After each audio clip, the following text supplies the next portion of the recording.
오늘은 신부에게 19번째 시간으로서 예수님의 사랑받는 신부라는 제목으로 말씀의 떡을 나누겠습니다.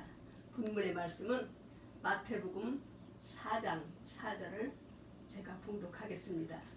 그분께서 응답하여 이르시되 기록된 바 사람이 빵으로만 살 것이 아니요 하나님의 입에서 나오는 모든 말씀으로 살 것이라 하였느니라 하시더라.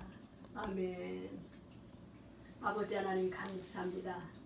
오늘도 아버지 하나님의 이렇게 아버지 하나님의 주님의 거룩하신 말씀을 증거할 수 있는 귀한 은혜를 허락하여 주셔서 할렐루야 주께 영광을 돌립니다. 아버지 하나님 이 말씀을 주님께서 축복하여 주셔서 듣는 자와 전하는 자의 사이에 온전히 성령님만 역사하여 주셔서 말씀이 생명이 되게 축복하여 주시고 말씀을 듣는 자마다 아버지 하나님께 영광을 돌리는 신부의 아버지의 길로 나올 수 있도록 축복하여 주실 것을 믿사옵고 우리를 죄악에서 구원해내신 우리 구주 예수 그리스도의 이름으로 간절히 기도드리옵나이다. 아멘.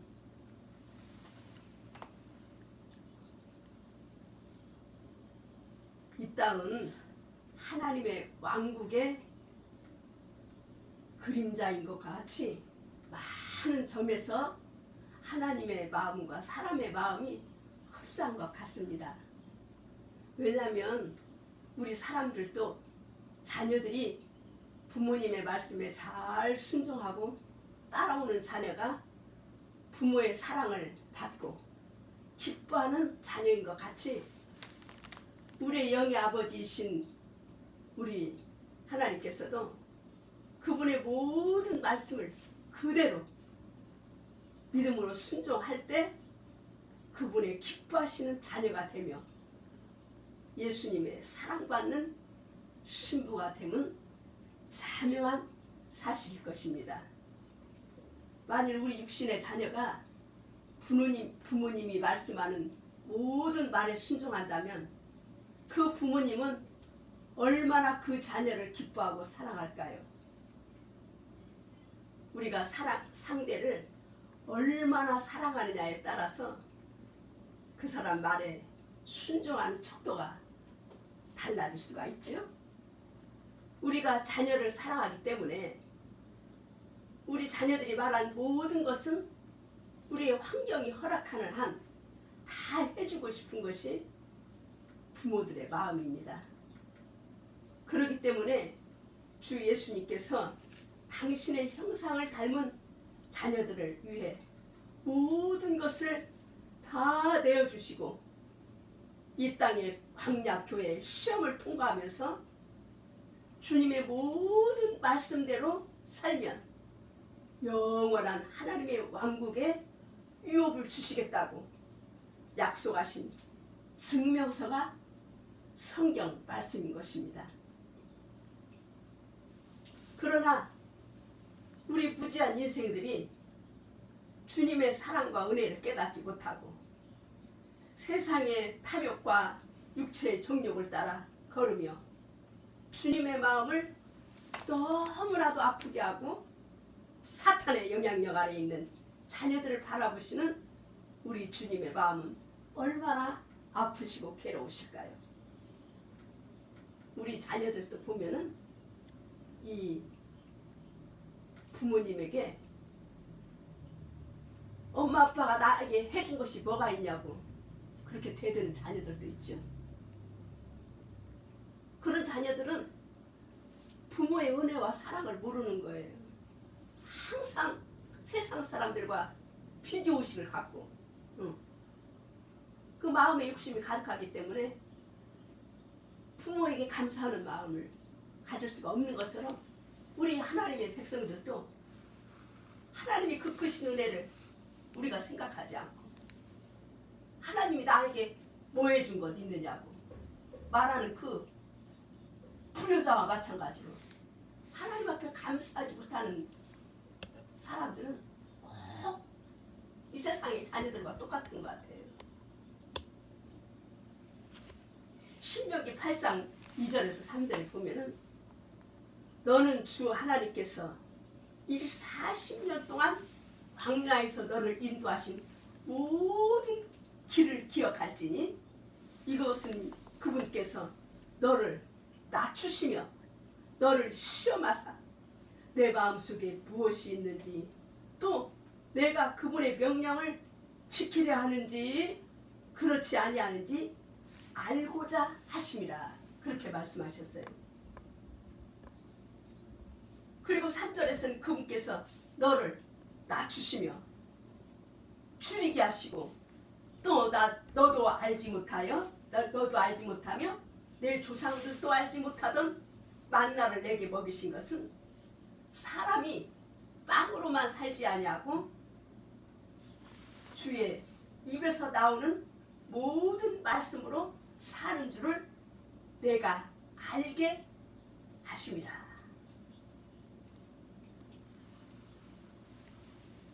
그렇게 말씀하셨는데 이 오늘 본문 마태복음 4장 4절에서도요.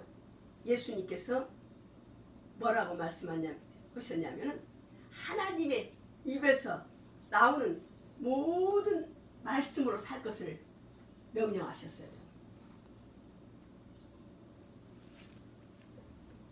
로마서 1장 17절에서는 사도 바울은 의인은 오직 믿음으로 말미암아 살리라고 말씀하시는데 그 믿음은 어떠한 믿음이냐면 하나님의 말씀을 믿는 믿음으로 살아야지 의인이 된다고 그랬어요.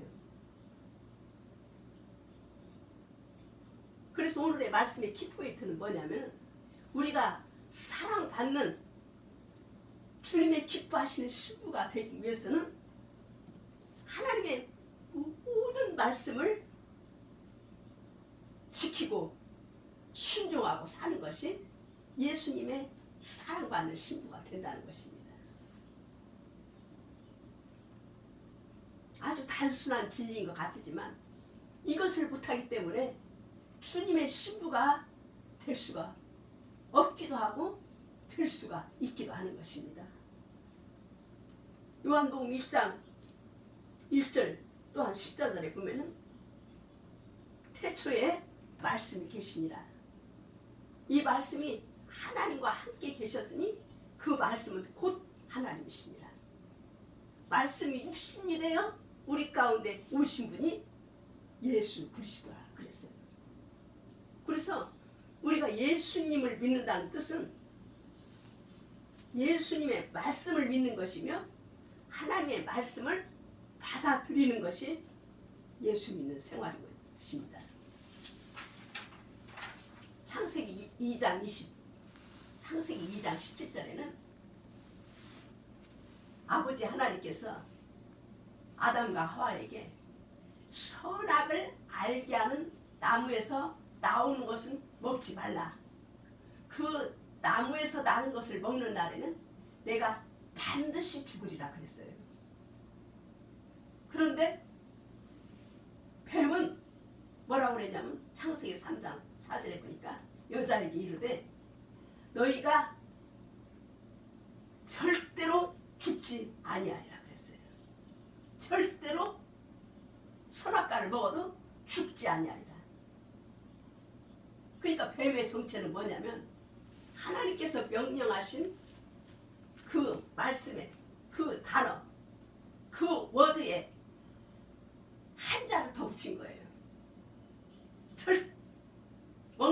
먹는 날에는 반드시 죽으리라고 그랬는데 절대로 안 죽는다. 절대로 죽지 아니하리라.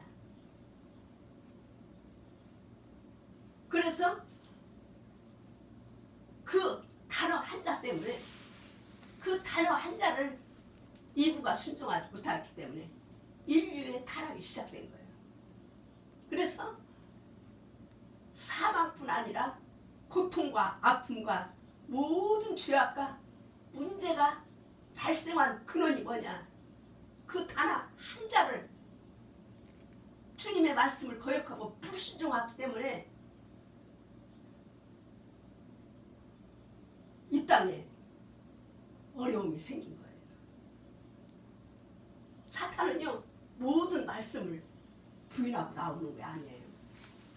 사탄은 99%는 바른 말씀인데 1%가 다른 것이 그게 사탄의 정체인 것입니다.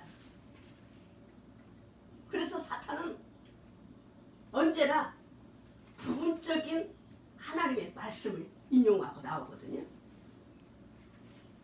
만약에 이브가 하나님의 말씀이 아닌 것이라면 사탄의 말을 받아들였겠습니까? 항상 뱀은 비슷한 말씀으로 하나님의 백성을 속이는 것이에요. 불순물을 하나님의 말씀에 첨가해서 혹은 더하기도 하고 빼기도 하는 거예요. 뱀의 정체는. 그래서 이단이라는 것은 뭐냐면은 다 하나님의 말씀을 않는 게 아니에요. 살짝 바꾸는 거예요. 그래서 다르리자 끝단자. 처음에는 하나님의 말씀으로 시작했는데 끝이 달라 이단들은. 그래서 거짓 선지자나 거짓 그리스도들이 일어나 큰 표적들과 이적들을 보여 할 수 있으면 선택받은 자들을 속일 것을 예수님이 마태복음 2장 24장 24절에 말씀하셨어요. 전혀 아닌 것에는 속지 않잖아요. 비슷해야 속지. 그래서 사탄도 하나님의 말씀을 가지고 나오는 것입니다. 그래서 우리가 가장 중요한 것은 하나님의 백성들이 하나님의 말씀을 절심을 기울여서 회개하고 성의껏 정성껏 많이 하나님의 말씀을 가까이 하고 읽어야 돼요. 그래야지 사탄한테 안 속는 거예요. 시편 12편 6절에서 7절에 보면 주의 말씀들은 순수한 말씀들이니 흙 도가니에게서 정지하여 7번 정지하여 만든 은 같도다. 오 주여, 주께서 그것들을 이 세대로부터 영원히 보존하시리이다. 그렇게 시편 기자는 말씀하셨거든요. 하나님의 말씀은 불순물을 완전 제거, 정지하여 불순물, 이물질이 조금도 섞이지 않는 완벽한 것이 하나님의 말씀이라는 거예요. 그런데 이분은 하나님의 말씀을 받아들일 때 모든 하나님의 말씀을 받아들이지 않고 부분적인 말씀, 하나님의 말씀이 아닌 것을 받아들였기 때문에 미혹에 걸려드는 거예요. 오늘날도 마찬가지예요. 오늘날도 이단에 빠지는 사람들이 왜 빠지냐. 이브에게 하였던 단어 한자 틀림으로 말미암아 거기 빠지는 것 같이 하나님의 말씀을 회개하고 정성껏 읽지 않기 때문에 빠지게 되는 거예요.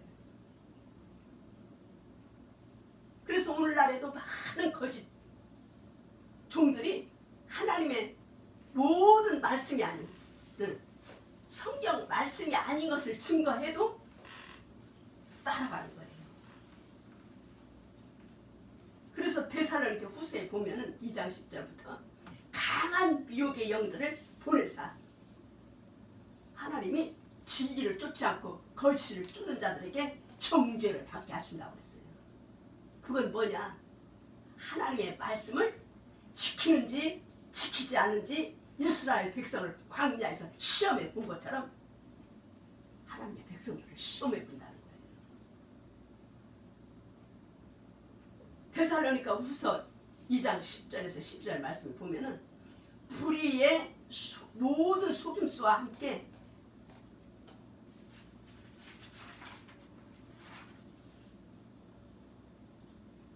멸망하는 자들에게로 오는 것이니 이는 그들이 진리의 사랑을 받아들이지 아니하여 구원을 받지 못하였기 때문이라. 이런 까닭에 하나님께서 그들에게 강한 미혹을 보내사 그들이 거짓말을 믿게 하시리니 이것은 진리를 믿지 아니하고 불의를 기뻐한 그들이 다 정죄를 받게 하시리라. 얼마나 무서운 말씀입니까? 창세기에서는, 창세기는 성경의 첫 부분이죠. 하나님의 모든 말씀을 바로 믿고 순종하지 못한 이부 때문에 이 마땅히 죄가 들어와서 인류가 타락하고 사망과 범죄가 들어온 거 아니에요. 그 다음에 마태복음에서 보면은 마태복음은 성경이 중간에 있어요. 예수님께서 뭐라고 그랬냐면 마태복음 4장 4장에 오늘 본문의 말씀까지 주 예수님께서 하나님의 입에서 나오는 모든 말씀으로 살 것이라 그러고 하나님을 믿는 성도들에게 말씀하셨어요. 부분적인 말씀이 아니고 모든 말씀. 또한 요한계시록은 성경의 제일 마지막 끝부분의 책인데 거기에는 뭐라고 기록되어 있냐면 한 단어도 너희들이 더하거나 빼지 말고 그대로 전하라고 했어요. 말씀 전하는 종들이. 그래서 무서운 거예요. 두렵고 무서운. 하나님의 말씀을 많이 읽고 기도하지 않는 사람이 하나님의 말씀을 전하면은 잘못될 수가 있는 거예요. 한 단어도 더하거나 빼면은 얼마나 엄청난 저주가 내립니까? 그런데 그냥 성경도 많이 읽지도 않고 기도도 않고 그런 사람들이 그냥 하나님 말씀 아닌 것들을 막 전해도 미혹에 빠져서 따라가잖아요. 지금 많은 영혼들이. 요한계시록 22장 18절에서 19절에 보니까 내가 이 책의 대언의 말씀들을 듣는 모든 사람에게 증언하노니 만일 어떤 사람이 이것들에다가 더하면 하나님께서 이 책에 기록된 재앙들을 그에게 더하실 것이요 만일 어떤 사람이 이 대언의 책의 말씀들에서 빼면 하나님께서 생명책과 그 거룩한 도시와 이 책에 기록된 것들로부터 그의 부분들을 빼시리라. 그렇게 기록되어 있어요.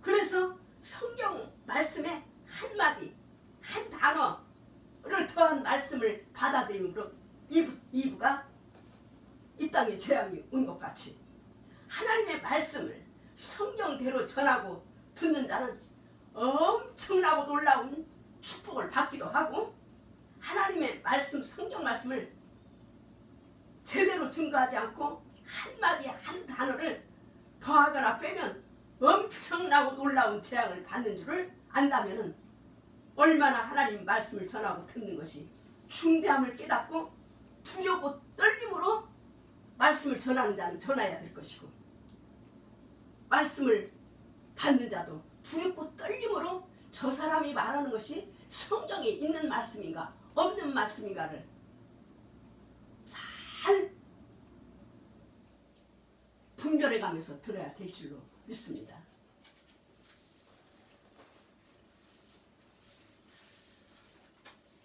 참 대언자, 참 선지자와 거짓 선지자, 거짓 대언자를 어떻게 분별하냐면 하나님의 말씀을 빼고 한마디라도 더하지 않고 그대로 전하는가. 오늘 제가 전하는 말씀이 하나님의 말씀을 빼고 더하지 않는 하나님의 말씀, 순수한 말씀을 그대로 전하고 전하는가. 그것을 우리가 보고 그 말씀이 참된 말씀인가 거짓 말씀인가를 분별할 수가 있는 거예요. 진리를 기뻐하지 않고 불의를 기뻐하는 자들은 성경 말씀이 없는 것을 더하고 붙여도 막 펼치를 안 해. 그리고 전하고 따라가는 것은 이미 미혹의 영에 걸려든 것임을 알고 정죄에 빠지지 않기 위해 주 예수님께 나아가 철저히 회개하고 하나님 말씀으로 돌아와야 하며 먼저 그 대언자가 말하는 것이 성경 말씀에 나오는 말씀인지를 확인하는 것이 중요한 것입니다. 제가 어떤 여자 목사님에게 그 말씀이 그 예수님의 메시지라는 그 말씀이 다 인터넷에서 떠도는 말씀이다. 응?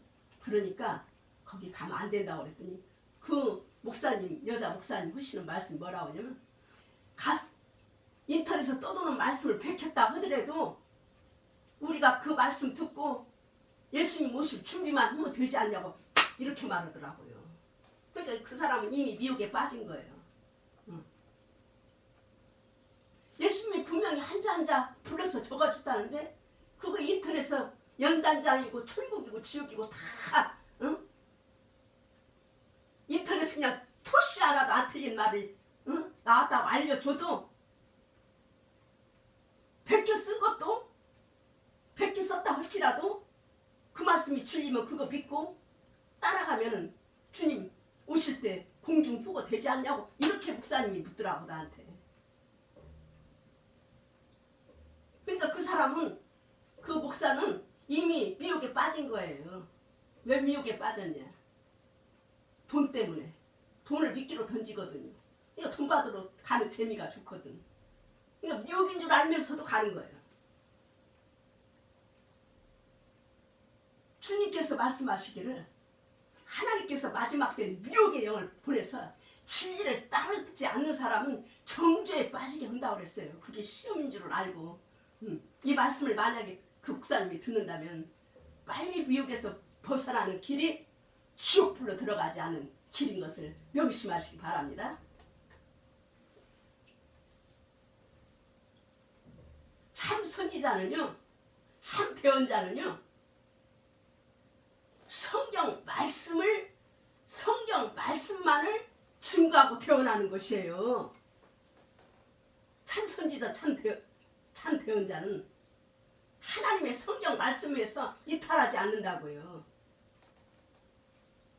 거짓 선지자와 거짓 대언자들은 성경 말씀이 아닌 것을 주님께 받았다고 하며 자칭 휴거의 수장이라고 하며 계시록의 14만 4천 명의 신부들의 수가 자기가 주님의 말씀을 대언함으로 3천 명이 늘어나 14만 7천 명이 되었다고 성경에 없는 말을 하여도 따라가는 것은 하나님께서 그들에게 보낸 강한 미혹의 영을 거짓말을 믿게 하시는 것이므로 진리를 믿지 않고 불의를 기뻐한 그들이 다 정죄에 받게 하시리라고 경고하셨음을 여러분 깨달으시고 사람의 말을 쫓지 말고 성경 말씀으로 돌아오셔야 됩니다.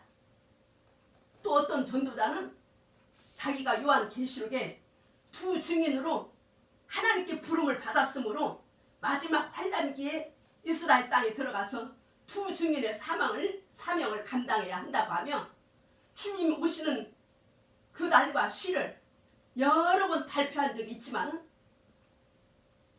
맞지 않으니까 이제는 그냥 잠적해버린 전도자도 있어요.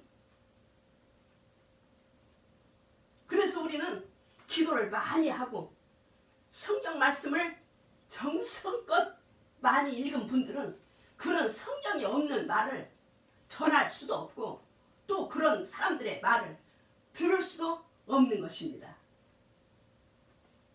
주 하나님께서는 제1차 이스라엘 자기 택한 백성들이 출애굽을 할 때에 애굽 땅에서 모세를 통해서 주신 말씀이 있었어요. 그거는 부분적인 말씀이죠. 그런데 제2차의 광야에 나와서 주신 말씀이 또 있어요.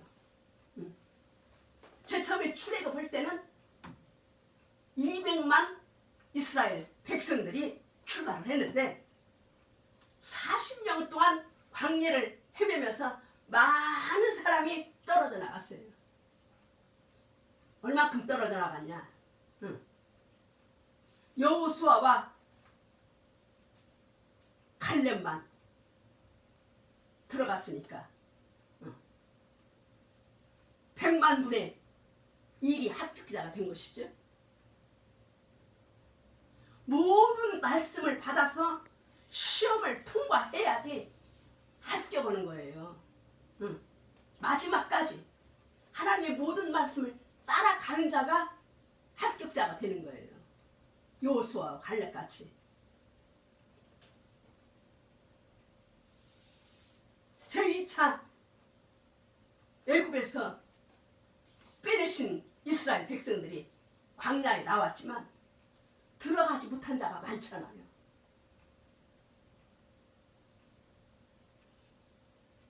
그래서 애굽에서 빼놨다는 것은 우리를 죄악된 세상에서 하나님의 백성으로 빼내신 의로움의 단계라고 한다면, 두 번째 단계는 성화의 단계예요. 성화의 단계는 광야로 나와서 하나님께서 연단과 시험의 단계를 통해서 하나님의 모든 말씀을 지키는지 지키지 않는 건지 하나님께서 시험해 보시는 연단의 과정이 꼭 있는 것입니다.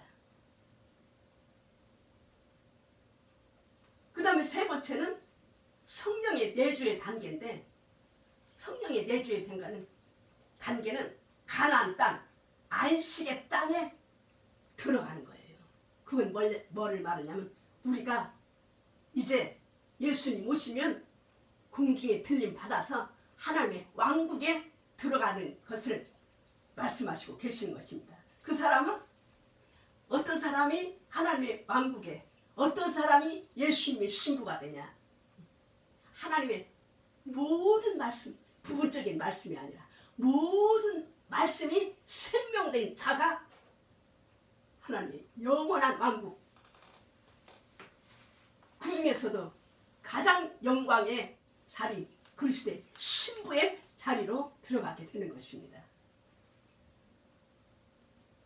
히브리서 3장 16절에서 18절에 보면은 듣고 경록케 한 자가 누구냐? 하나님의 말씀을 듣고 경록케 한 자가 애굽에서 빼내온 이스라엘 백성들이 하나님을 경록케 했어요. 17절에는 40년 동안 누구에게 경로하였느냐? 40년 동안 이스라엘 백성이 누구한테 경로하였느냐? 우리 하나님의 백성들이 하나님한테 경로한다는 거예요. 응? 감사하지 않고. 우리 육신의 자녀들도 그렇지 않습니까? 부모의 경로에 해준 것 없다고. 그런 사람, 그런 자녀들이 많대요. 없어서 못 해주는 것이 자녀 부모가 얼마나 안타까운 마음인데도 그걸 보고 하나님을 대적하는 우리 하나님 백성들이나 육신의 자녀들이나 똑같은 거예요. 또 그분께서 누구에게 맹세하사 그들이 자신의 안식에 들어오지 못하리라고 하셨느냐? 오직 하나님의 말씀을 믿지 아니하는 자들이 아니냐? 하나님께서 그렇게 말씀하셨어요. 이스라엘 백성이 애굽에서 출애굽할 때는 그냥 출발할 때는 좋았는데, 출애굽할 때 나오는 말씀을 믿었지만은 가나안 땅에 들어가는 말씀은 못 믿음으로 가나안에 입성하지 못하였던 것입니다. 오늘날에도 마찬가지예요. 예수를 믿고 세상에서 빼내심을 받고 건지심을 받았으나 이 땅에 나왔는데, 지금 주님 곧 오실 때인데 마지막 때에 따른 양식을 전하면은요 못 먹어요. 그러는 사람은 뭘 예표하느냐? 이스라엘 백성들이 200만이 나왔지만은 구약시대에 100만 분의 1이 가나안 성에 입성한 것처럼 이 마지막 때에 하나님의 말씀을, 때에 따른 양식을 못 먹는 자는 하나님의 왕국에 들어가지 못할 것을 주님께서 예표로 말씀하신 것인 줄로 믿습니다.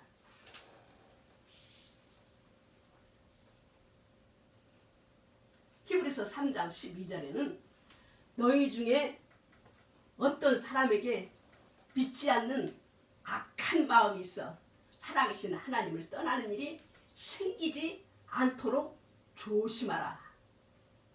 사도 바울은 그렇게 경고하셨어요. 예수 예수 믿는 사람들이 그 마음에 악한 마음이 있어갖고 살아계신 하나님을 떠나는 일이 생기지 않도록 조심하라 그랬어요.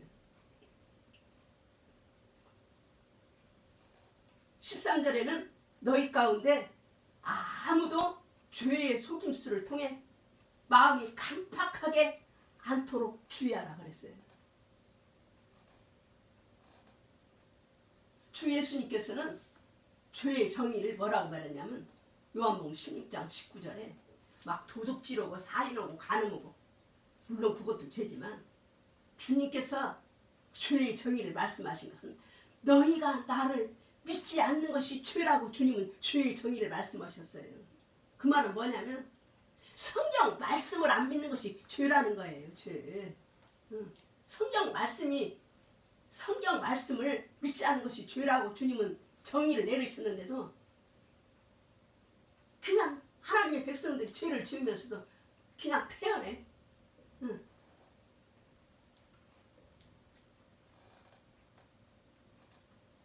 나를 믿지 않는다는 것은 곧 하나님의 말씀이신 예수님을 믿지 않는 것이 죄라는 말씀입니다.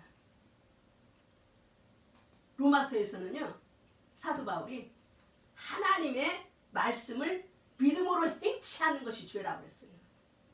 하나님의 말씀을 믿음으로 행하지 않는 것이 죄라고 그렇게 말씀하셨어요. 그런데 예수님은 뭐라고 말씀하셨어요? 누가복음 18장 18절에 보면은 내가 다시 올 때 믿음을 보겠느냐? 여러분, 교회가 이렇게 많고 예수 믿는 사람 많은데 예수님 그렇게 왜 말씀하셨을까요? 교회는 다녀도 믿는 사람은 많아도 하나님의 말씀을 100% 전폭적으로 의지하고 믿는 사람은 없다는 거예요. 쉽게 예를 들면은 우리가 몸이 아프면 하나님의 말씀으로 찾아갑니까? 하나님의 말씀을 찾아서 그 말씀 붙들고 기도합니까?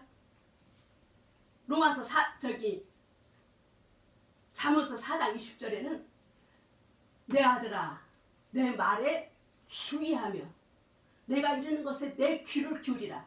그것을 네 눈에서 떠나게 말며 내 마음속에 지키라. 그것은 얻는 자에게 생명이 되며 내 온 육체의 건강이 됨이니라. 그렇게 말씀하셨는데도 하나님의 말씀을 믿지도 않고 붙들지도 않고 그냥 세상 것만 의지하잖아요. 그러니까 하나님 말씀 안 믿는다는 거예요. 교회 다녀도 예배 드려도 안 믿는다는 거예요. 하나님을 안 믿는다는 거예요. 진짜 하나님을 믿는다면은 하나님의 말씀을 믿는 거예요. 하나님의 말씀을 믿으면 그럼 어떤 결과가 나타나느냐? 요한복음 8장 32절의 말씀같이 너희가 진리를 알지니 진리가 너희를 자유케 하리라. 어떤 것에서부터 자유를 얻는 거예요. 왜 자유를 못 얻느냐? 하나님 말씀을 안 믿으면 자유가 없어요.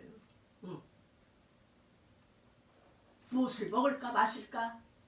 내 몸의 질병 때문에 내가 혹여 죽을까?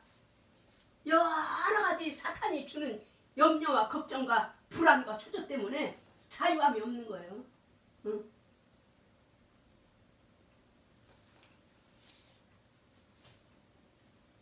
그러면은 왜 이스라엘 백성이 가나안 땅에 들어가지 못했을까요?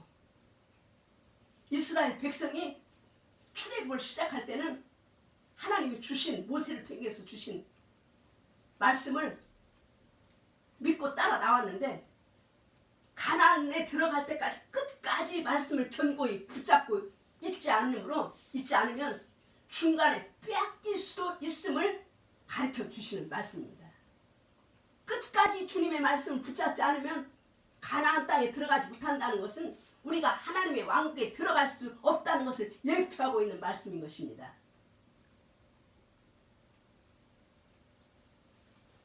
히브리서 3장 14절에 보면 우리가 우리의 확신의 시작을 확고히 붙을진대 우리는 그리스도께 참여한 자들이 되었나니라. 확실히 시작을 확고히 끝까지 붙을 때 우리가 그리스도에게 참여한 자, 그리스도의 왕국에 들어가는 자가 될 것을 주님은 말씀하신 거예요.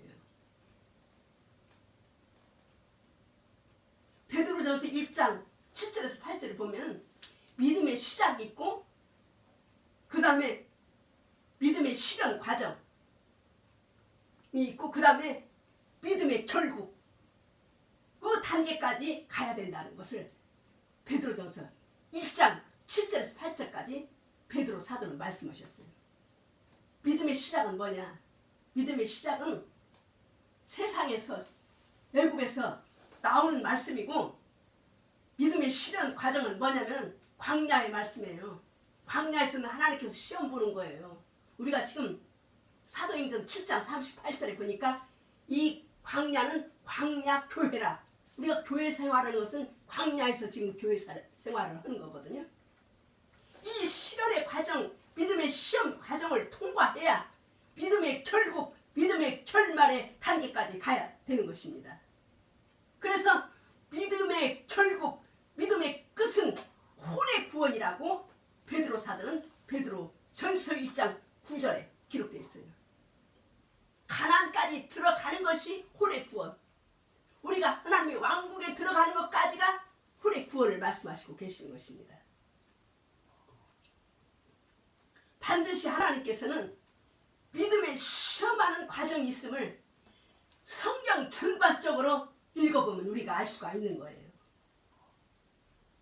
창세기 2장에서는 뱀을 통해 이브를 시험해보시고 하나님의 말씀은 선악과를 범치 말라는 명령을 아담과 하와가 지키는지 안 지키는지 시험해보신 거예요. 근데 그 시험에서 떨어졌잖아요.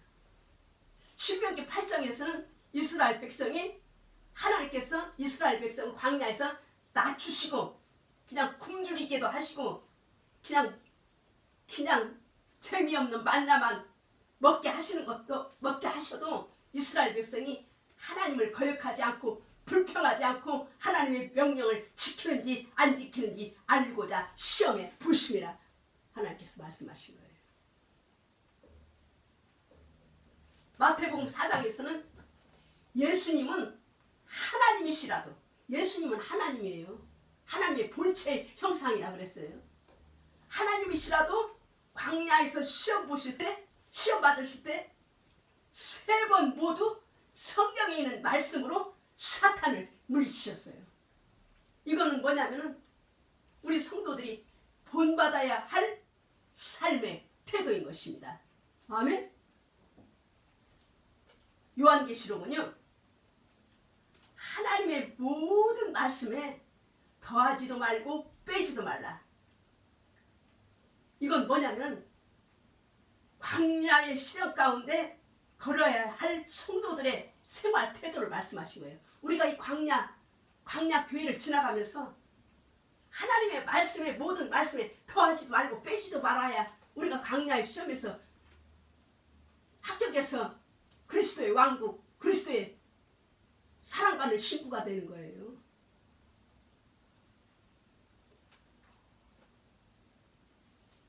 그러면은 성령님께서 오시면 우리를 어떻게 인도하실까요? 성경에 보면 요한복음 16장 13절에 진리의 성령님이 오시면 그가 너희를 모든 진리, 모든 하나님의 말씀으로 너희를 인도하시리니 그랬어요. 성령님이 오시면은요 모든 진리 안으로 하나님의 백성들을 넣는 분이에요. 성령님은. 그리고 성령님이 내주하시면 부분적인 진리로 우리를 인도하는 것이 아니라 모든 진리로 우리를 인도한다고 말씀하시고 계시는 것입니다. 그리고 예수님은 요한복음에 내가 곧 길이요 진리요 생명이라고 말씀하셨어요.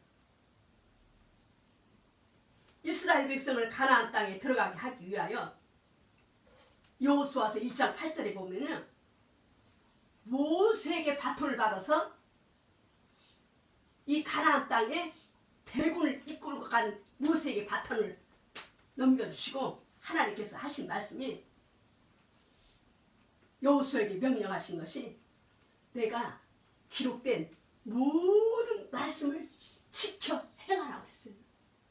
이 율법책의 말씀을 내 입에서 떠나게 말려 그것을 하나님의 말씀을 주안에 묵상하며 그 가운데 있는 모든 말씀을 지켜 행하라. 그리하면 네가 가나안 땅으로 이스라엘 백성의 대군을 인도하는 것이 평탄케 되고 형통케 되리라고 주 하나님께서 말씀하셨거든요. 예수님께서도 내가 너희에게 명령한 모든 것을 어느 부분적인 것이 아니라 모든 것을 그들에게 가르쳐 지키게 하라고 마태복음 28장 20절에 주님이 승천하시기 전에 말씀하신 거예요. 제자들과 따르는 무리들에게. 그러므로 하나님의 말씀을 전하는 사역자는 모든 하나님의 말씀을 부분적인 말씀을 전하는 것이 아니라 모든 하나님의 말씀을 전할 의무가 있는 것입니다. 상대방이 듣기를 싫어하든지 좋아하든지 격려하든지 교회를 떠날까 염려하지 말고 모든 것을 꺼리지 말고 회피하지 말고 상대방이 어떤 반응을 나타난다 해도 다 전해야 될 책임이 있는 것이 하나님의 말씀을 전하는 종들의 책임인 것입니다. 사도행전 20장 27절에서 사도 바울은 뭐라고 말씀하셨냐면요. 이는 내가 지금까지 하나님의 복음을 회피하지 아니하였다고 그랬어요. 상대방이 거여오고 돌 던질까봐 눈치 봐가며 그렇게 전한 것이 아니라 회피하지 아니하고 하나님의 모든 계획을 너에게 밝히 말하였기 때문이라. 바울은 모든 하나님의 뜻을 온전히 다 너희에게 전했다고 말씀하시고 계시는 거예요. 예수님께서도 제자들과 따르는 무리들에게 모든 하나님의 말씀을 다 전해했다고 주님께서도 말씀하셨어요. 그래서 오늘날에 목자들이 성도의 비율을 맞춰가면서 성도가 떠날까봐 그렇게 말씀 전하는 것은요. 그거는 주님께서 뭐라고 하냐면 유선자들이라고 그랬어요. 유선자들. 마태복음 23장 13절에 예수님께서 뭐라고 말씀하셨느냐면 그러나 너희 서기관들과 바리새인들 유선자들아 너희에게 화가 있을지어다. 백성들의 눈치를 보고 하나님의 말씀을 눈치 봐가면서 전하는 목자들에게 말씀 전하는 거예요. 너희가 사람들에게 하나님의 왕국을 닫고 너희가 들어가지도 아니하며 안으로 들어가려 하는 자들도 허락지 아니하는도다. 천국 가려고 천국문 앞으로 나온 자들인데 자기도 들어가지 않고 안으로 들여고도 들어가려 하는 자도 막고 못 들어가게 하고 또 교인 하나를 얻기 위해 두루 달리다가 교인 하나를 만들면은 그를 너희보다 2배나 더 지옥 자식이 되게 하는 서기관과 바리새인과 유선자를 하나님께서 책망하신 거예요. 오늘은 그렇지 않습니까? 오늘은 더해요. 마태복음 25장 10절에 신랑 예수님을 부르는 자, 그 미련한 처녀들은요 주여 주여 하고 신랑 예수님을 부르는 자였으며 신랑이로다 맞으러 나오라 할 때 신랑을 맞이하러 나왔지만은 못 들어간 5 처녀는 왜 신랑을 만나러 들어가지 못하였나요? 왜 못 들어갔을까요? 주님을 부르고 주님을 만나러 나왔는데 왜 못 들어갔어요? 성령님은 모든 진리 안으로 우리 성도들을 인도하시는데 우리가 신랑을 만나려면 모든 말씀으로 예비된 자들만이 신랑을 맞으러 그날에 들어갈 수가 있는 거예요. 출애굽했을 때 이스라엘 백성이 출발의 말씀은 믿고 광야로 나왔지만 광야에서 말씀 모든 말씀으로 준비된 말씀으로 하나님의 명령의 모든 말씀에 순종하는 자들이 가나안 땅에 들어간 것과 마찬가지로 처음에 출발의 말씀은 부분적인 말씀이 점점 완성된 말씀으로 나갈 때 모든 말씀을 다 받아들여야 돼. 어떤 말씀은 받아들이고 어떤 말씀은 안 받아들이고. 오늘날의 교회가 그렇잖아요. 예수 믿고 축복받고 구원받고 그 복음 믿는데 예수님 오실 때 공중으로 맞이하러 나올 때 이 시대에 맞는 때에 따른 양식을 먹는 자가 그 사람이 주님을 만날 수가 있는 거예요. 때에 따른 시대적인 복음을 영접하지 않고 먹지 않는 사람은 어떻게 주님이 기뻐하시는 뜻이 무엇이며 어떻게 해야지 주님 맞을 준비를 하며 주님 오실 때를 예비하는 시부단장을 할 수 있는가?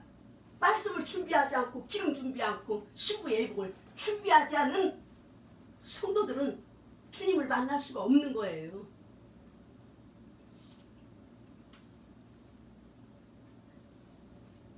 요한복음에 보면 예수님은요 진리가 충만한 분이라고 그랬어요. 진리가 충만한 예수님을 씨로 비우는데 그 씨가 이 땅에 오셨다고 그랬어요.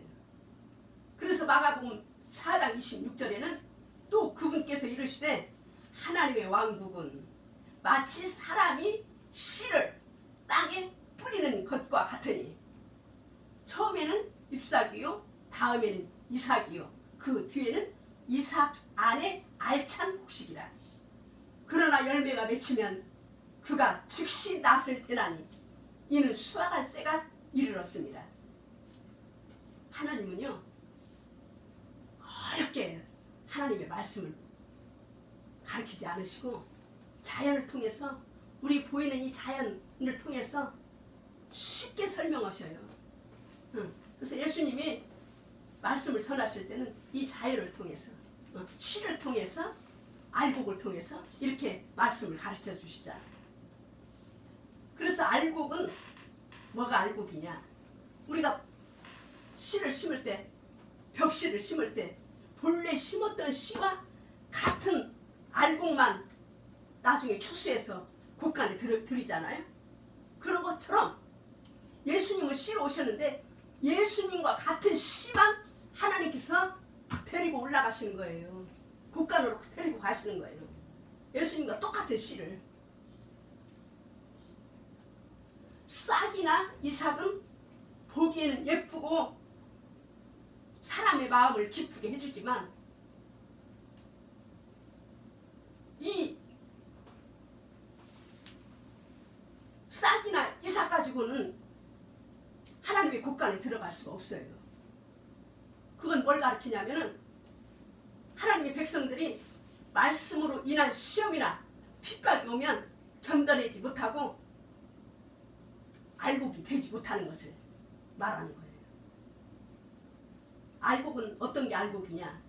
선하고 정직한 마음으로 뿌려진 말씀의 씨를 마음에 잘 간직하여 지키고 인내로 열매 맺는 성도를 가리키는 거예요. 그래서 읽는 과정은 얼마나 걸리냐? 성경에 보면은 3년 내지 5년 걸음을 주고 북떠주고 하는 기간이 있은 후에 그래도 열매를 안 맺으면은 찍어 불에 던지소서 그랬잖아요.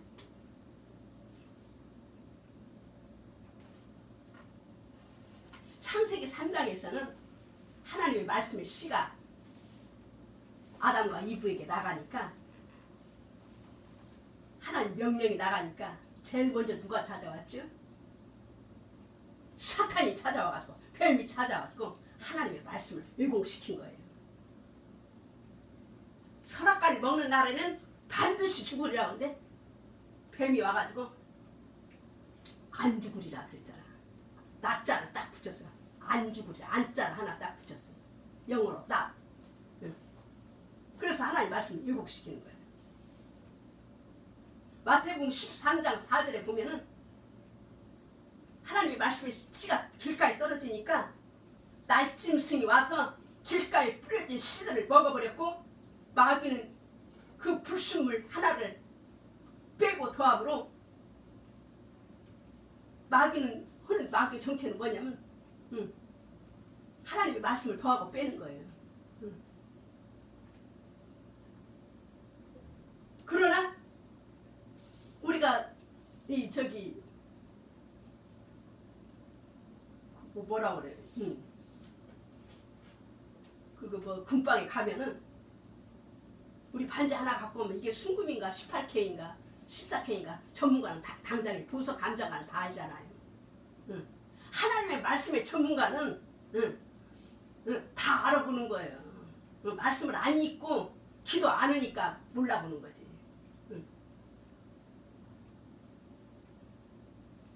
하나님의 모든 말씀이 있는 사람은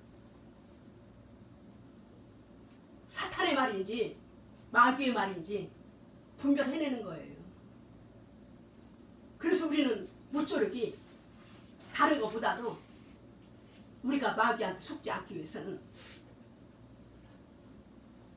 회개하고 기도를 많이 하고 성경 말씀을 성의껏 많이 읽어야지 마귀한테 속지가 않는 거예요. 우리 신부들은요, 성경에 보면은 하나님의 작품이라고 그랬어요. 우리가 스스로 하나님의 신부가 될 수가 없거든요. 하나님의 손에 들려진 우리는 진덩이와 같은 하나님의 작품인 것입니다. 에베소 2장 10절에 보니까 우리는 그분의 작품이니 그리스도 예수 안에서 선한 일들을 위하여 창조되었느니라. 이 일들은 하나님께서 미리 정하시어 우리로 그것들 가운데서 행하게 하려 하신 것이라. 그렇게 말씀하셨는데 우리는 본래 허물과 죄로 죽었던 존재들이야. 다 너 나올 것 없이. 특별히 우리 이방인들은 그냥 세상 풍속을 세상 전통을 쫓고 공중 권세 잡은 자 마귀를 쫓고 곧 지금 불순종의 아들들 가운데서 역사하는 영을 따라서 마귀의 영을 따라서 육체 욕심을 쫓아치는 세상 모든 다른 사람들과 똑같이 본질상 진노의 자녀였으나 주 하나님께서 미리 아신 자들을 자기 아들의 형상과 같게 하려고 미리 정하신 그들을 그리스도의 복음, 십자가 복음을 통해서 우리들을 죄악 가운데서 불러내시고 또 부르신 그들을 주님의 보혈의 피와 주님의 말씀으로 의롭게 하신 후에 또한 영화롭게 만들어가는 하나님의 작품이라고 성경은 말씀하시고 계시는 것입니다. 에베소 2장 1절로 3절, 로마서 8장 30절로 37절에 이렇게 기록하고 있는 것을 이 말씀을 제가 그냥 스토리로 그냥 연결해서 제가 말씀을 드린 거예요.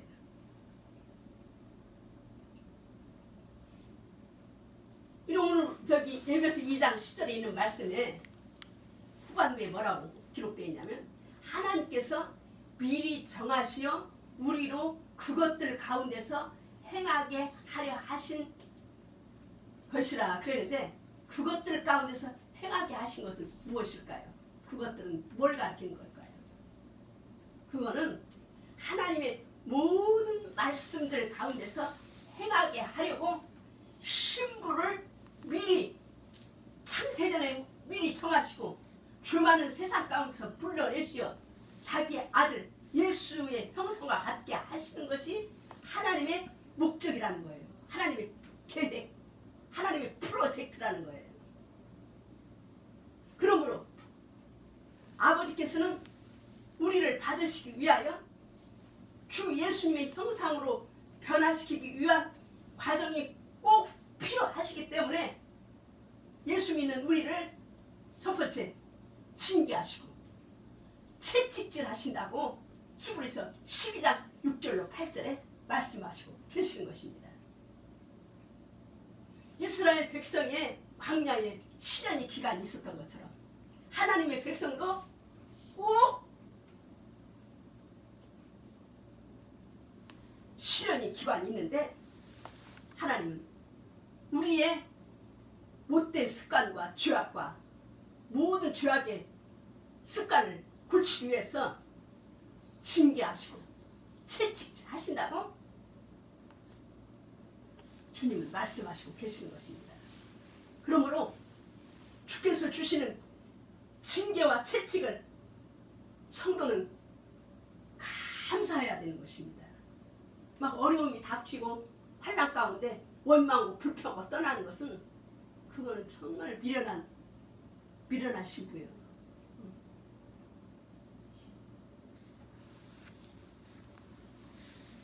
미련한 신부도 아니지. 그건 아직 미련한 백성이죠.